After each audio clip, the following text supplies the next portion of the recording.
تو کیا ہم الٹے پاؤں پھر جائیں؟ پھر تو ہماری ایسی مثال ہو جیسے کسی کو جنات نے جنگل میں بھلا دیا ہو اور وہ حیران ہو رہا ہو، اور اس کے کچھ رفیق ہوں جو اس کو رستے کی طرف بلائیں کہ ہمارے پاس چلا۔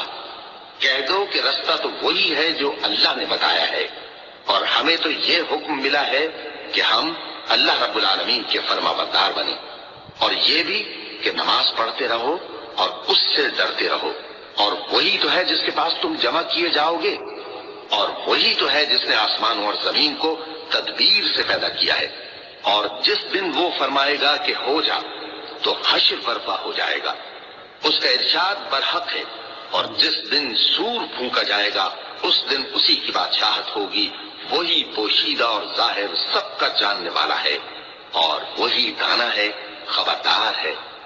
اور وہ وقت بھی یاد کرنے کے لائق ہے جب ابراہیم نے اپنے باپ آزر سے کہا تھا، تم کیا بتوں کو معبود بناتے ہو؟ میں دیکھتا ہوں کہ تم اور تمہاری قوم کھلی گمراہی میں ہو۔ اور ہم اس طرح ابراہیم کو آسمانوں اور زمین کے عجائبات دکھانے لگے تاکہ وہ خوب یقین کرنے والوں میں ہو جائیں۔ یعنی جب رات نے ان کو پردہ تاریکی سے ڈھانپ لیا تو آسمان میں ایک ستارہ نظر پڑا، کہنے لگے یہ میرا پروردگار ہے۔ جب وہ غائب ہو گیا تو کہنے لگے کہ مجھے غائب ہو جانے والے تو پسند نہیں۔ پھر جب چاند کو دیکھا کہ چمک رہا ہے تو کہنے لگے یہ میرا پروردگار ہے۔ لیکن جب وہ بھی چھپ گیا تو بول اٹھے کہ اگر میرا پروردگار مجھے سیدھا رستہ نہیں دکھائے گا تو میں ان لوگوں میں ہو جاؤں گا جو بھٹک رہے ہیں۔ پھر جب سورج کو دیکھا کہ جگمگا رہا ہے تو کہنے لگے میرا پروردگار یہ ہے، یہ سب سے بڑا ہے۔ مگر جب وہ بھی غروب ہو گیا تو کہنے لگے لوگوں، جن چیزوں کو تم اللہ کا شریک بناتے ہو میں ان سے بیزار ہوں۔